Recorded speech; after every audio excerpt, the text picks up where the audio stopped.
Hello everyone, it's the first Sunday in August and of course time for a brand new prompt in the Facebook group, the Mixed Media Emporium. Now we're doing something a little bit different this month. We've got another mixed media YouTube creator following along with us throughout the whole of this 5-week month. Olmert Olsen, who's a German mixed media artist, is going to be doing the prompts with us, so hopefully you'll get plenty of inspiration between the three of us, Kylie, Olmert and myself. I will leave the link to both Olmert's and Kylie's videos in the description box below as always. So let me just explain what this month's prompt is. The prompt for this month is artist inspired and we're talking fine art here. We're not going to have weekly challenges. We're just going to have the one prompt, and you can interpret this in any way you like. As I say, it's fine art inspired. Now, you can interpret this in many different ways. You can either choose to follow along with a specific artist, either modern day or one of the greats, entirely up to you, and do a different one each week.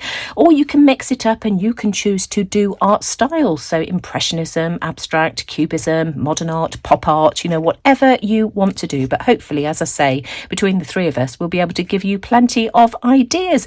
And for anybody that wants to follow along with this month's prompt, I'll leave the link to the Facebook group in the description box below.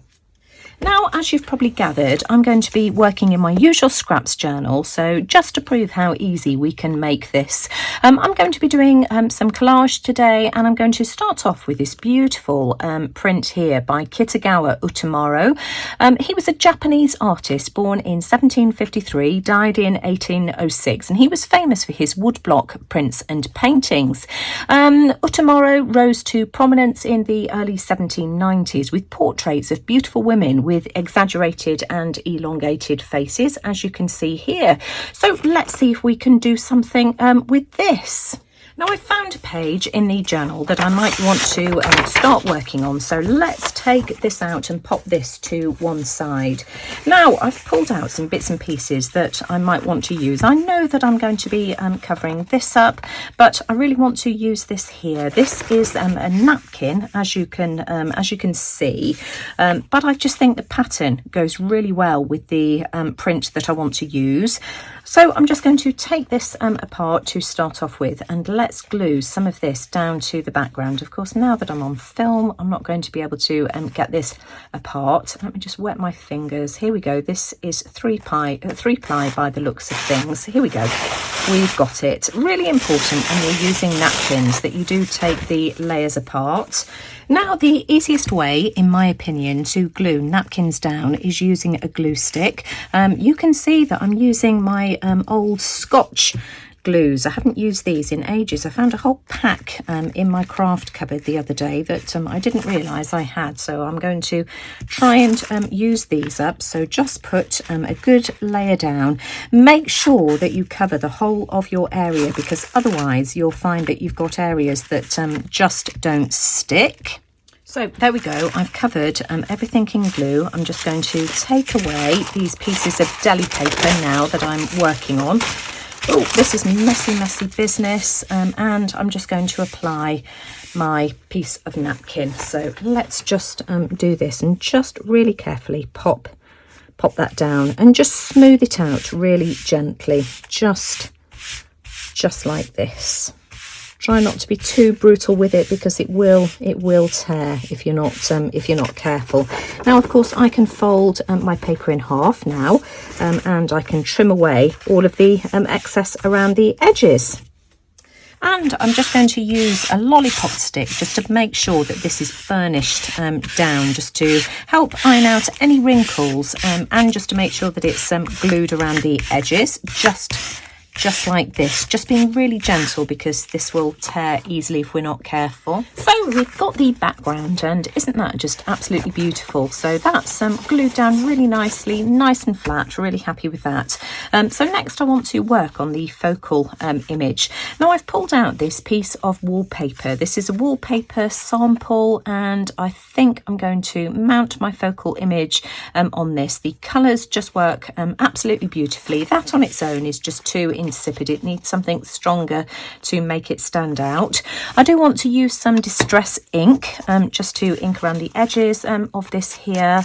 I might need to come in with something even darker as well. We'll see. We'll try this to start off with. Do you know, I'm thinking as well, do I want to round the corners? I might do, actually. Bear with me. So before I go any further, I'm just going to round the corners with my X-Cut corner rounder, just like this. And then I'm just going to continue inking around the edges. Yeah, that looks better. That was the right thing to do. I'm happy with the distress ink. I used frayed burlap, so I don't want to darken that anymore. What I do want to do is just round the corners of the wallpaper sample. Oh, that didn't punch particularly well, so I'll go ahead and do this. I've inked around the edge of this as well, and I'm going to glue this on here, something like that. Now, I am going to keep this gap at the bottom. Just for the time being, I may end up trimming that off, I'm not sure, but I just like the image on that beautiful dark green. Those patterns just work so well together. I just think that's gorgeous, but it's a little bit too plain. Now, I've pulled out these two pieces here. I've got one of my tea bag stained papers that I did with, was it red onion skins? I think it was red onion skins. I'll link the video showing how I made this in the description box below. So I'm thinking I can add that to the background, and also this piece of wallpaper here. Now, that to me is just a bit too stark white, so what I'm going to do is use some distress ink again, just to grunge it up a bit. And let's just add some of this over the background. I only need to do the outside because of course the centre you won't see anyway, but this will just tone this down a bit. You can see already that that's now much more in keeping with the style that we've got going on. Happy with that. So let's have a look. Let's see what we can do with this. So let's build our very simple collage. No, you don't have to make everything really complicated. How do I want to do this? In fact, I want this further over to the left so that I can have even space for the tea bag, just like this. And I am going to keep this extra, I think, at the bottom. I might want to have that a little bit higher. I think something like that. So I'm going to glue that down. Isn't that just beautiful? I'm really happy with how that looks in the journal. Isn't that just a gorgeous page? So next I want to work on this side here. Let me just take that out of the journal, pop that off to one side. Now I've got a couple of postcards here by Alphonse Mucha. So that's what those look like. Now, Alphonse Mucha was a Czechoslovakian painter, illustrator and graphic designer. He lived in Paris during the Art Nouveau period, which is evident in these two postcards here, and he was best known for his distinctly stylized and decorative theatrical posters. I haven't decided which one of these I want to use yet, but I have chosen my backgrounds. Now I've got this gorgeous paper bag here. Isn't that just beautiful? And bringing back the other side, I just think it goes really well with the Japanese theme here. It's just very Japanese-esque, I think it is anyway. I've also got this piece of wrapping paper here, craft wrapping paper, which again I think goes beautifully. So I think I'm going to use a mixture of these two. What I will do is just cut a small piece of this off. Now, as you can see, I've taken the bag apart. I only need a small piece of it, and I just need to decide which way round I want these to go. Now, I've pulled the other page out of the journal again, just so that I can have them side by side to see which I like best. Oh my goodness me. Do you know, I think I like that because I think it goes best with the pattern on the dresses. So I think I'm going to have it that way around. Now, of course, me being me, I've changed my mind. I've decided I want the red on the left. So I'm going to glue this down first. Let me just take the crochet clip off just so that this page is nice and flat. I've applied my glue, so let's start off by sticking this down first. Which way round do I want it to go? It really does not matter. So I'm just going to stick that down like that, try and line it up so that I can just trim around the edges. Just use my lollipop stick again. There we go. And then we can trim the excess away. So let's stick this one down as well. Trying to make sure that I get that straight. In fact, let's have a look. Let's do it from the back. That's about right. There we go. And again, I'm just going to trim around the edges. Now I do want to disguise the line here. I've been playing around with various washi tapes. I've got this one here, a red polka dot. I've opted for this one here just because it's a bit more subtle and toned down. Let me just tear a piece off and I'm just going to apply some more glue because, as we know, washi tape on its own just will not hold. So there we go. Let's just apply some glue.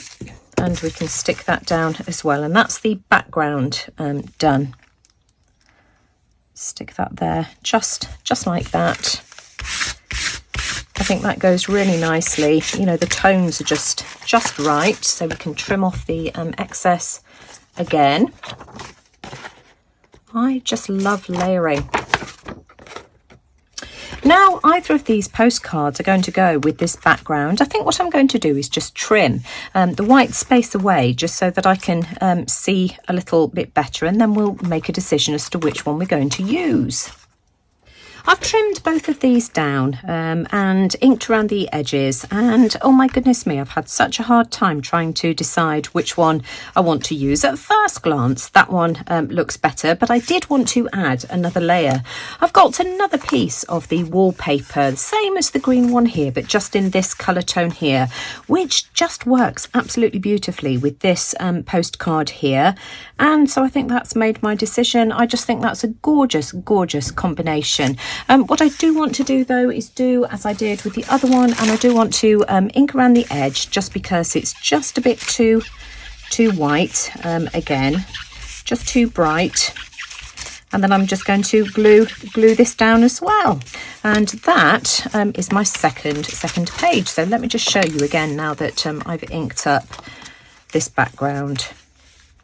I think that's gorgeous. Which way? Well, it's going to have to go that way around because otherwise the background would be upside down. I think that's beautiful. So that's how those two pages look together. I just think those two go really well. I love the patterning, the layering, absolutely beautiful. Now I do want to do one more page. I've got this magazine cutting, and this is called Portrait of a Girl, and it's by an artist called Jacob Nanninga, also known as Yap. Yap was his nickname. He was a Dutch artist born in 1904, died in 1962. Yap Nanninga was famous for his classical abstract paintings, and his paintings had a wonderfully subtle and soft look, as is, you know, obvious in this piece here. So let me just take this page out of the journal. Here we go. Let's have a look. Ooh, now I'm just having a look at this page here. No, I like this one. So I've pulled out a few bits and pieces that I might be able to use just to try and layer up my background. I think these will go really, really nicely. So I'm just going to go off camera now and have a fiddle around with these and see what I might want to do. I'm also going to cut the white border away. I've cut the white edge off, so let's have a look and see what we can do with this. Now let me just grab my fabric scissors and let's cut this in half. This is fabric, adhesive fabric. So let's have a piece of this. Is one piece better than the other? Yep, that one's a bit wonky. I'm also going to cut, in fact, use my paper scissors. Let's have a look. Let's cut this down as well, just so that we've got even pieces to work with. And what I'm thinking is that I can have these layered on the background like this. I think what I'll do is stick these down to a piece of regular cardstock first. I've got a piece of scratch cardstock here. Let's start off by gluing this down. I'm just going to apply some glue to start off with to this piece here. Whoops, let's just make sure we've got plenty on there, plenty around the edges, and let's stick stick this down first. We don't have to be perfect because I'm going to trim around this anyway. What have I done with the lollipop stick? So that's that. And then I want to stick some of this fabric down as well. Now this is self-adhesive. Let's see if I can get this unstuck. Here we go. Let's use the pokey tool to do that. That's better. And I think what I'll do is I'll keep it stuck to the in fact no, let's just peel it off. It's going to be easier. And I'm just going to stick that down there like that. Again, let's just use the bone folder just to iron out any creases. Now I want to try and disguise this line, so I've just pulled out some washi tape which I think will go quite well. Let's tear a piece off. Now I do want to centralize this. How do I want this to go? About there, like that. Again, I'm just going to apply some glue to this because it will never stick on its own. So let's just apply a little bit of glue stick to help it on its way. Here we go. Oh, there we are. That will do fine. And I'm just going to try and centralize this, and that will just cover up that unsightly join. So I think about there. There we go. That should do. So that's covered that up. And let's have a look. How's that going to look? You see, I think that will make a really nice background. So I'm just going to trim this down slightly on my paper trimmer. I like that as a background. I think the colours are just absolutely perfect. I'm just going to apply a small amount of glue. Whoops, she says, as a great big blob comes out. I much prefer my Pritt stick, I have to say. So I'm just going to stick this down there like that, and I'm going to sew just around the inside, just like that, just to add a bit more detail, I think. So I'm just going to take this off to my sewing machine.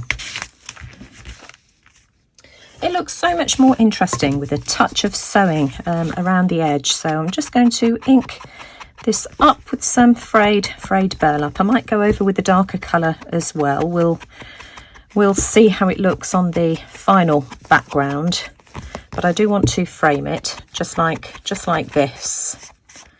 And I've decided to add some Distress Oxide in Vintage Photo as well. It's just not quite dark enough.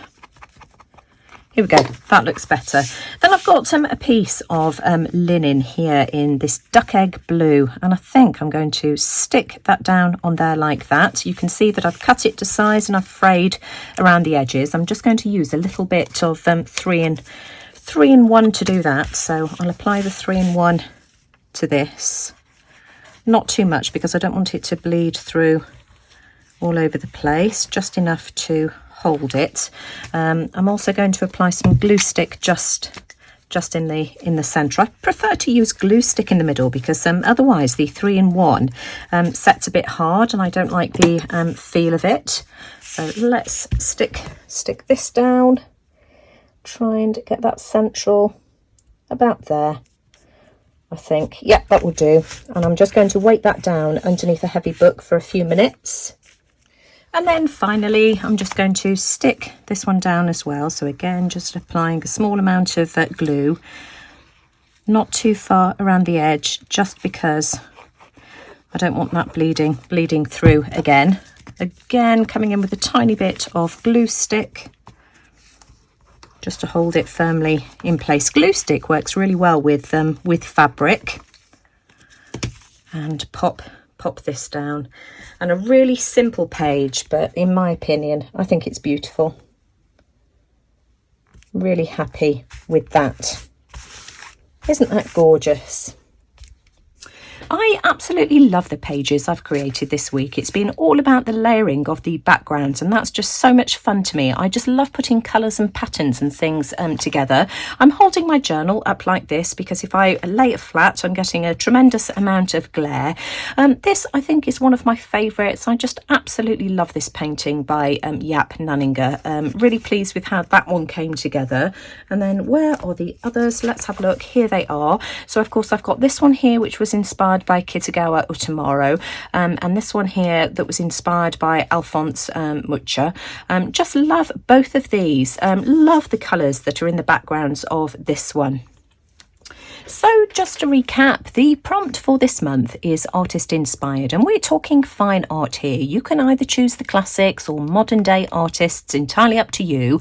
We're not doing any weekly challenges this month. We want to try and keep it as broad as is possible, and encourage beginners as well to play along, either in a collage way like I've done here, or hopefully between the three of us. Of course, we've got Olmert following along with us this month as well. So, you know, hopefully between the three of us, Kylie, Olmert and myself will be able to give you some really simple ways of interpreting this. But you can either choose to follow along with specific artists, as I've done here, or perhaps you might want to choose art styles, so Impressionism, Abstract, Cubism, Modern Day art or pop art, you know, just to give a few examples. Really interpret this in any way you like and put your own mark on it too. It does not have to be complicated. So if you've enjoyed my video today, as always, I'd really appreciate a thumbs up. Do let me know what you think in the comments below, but most importantly, thanks for watching. Take care everyone, and I'll see you all again soon. And for anybody who wants to follow along with this month's challenge, I'll leave the link to the Facebook group in the description box below, as well as links to both Kylie Koo's studio and Olmert Olsen as well. So take care everyone, I'll see you all again soon.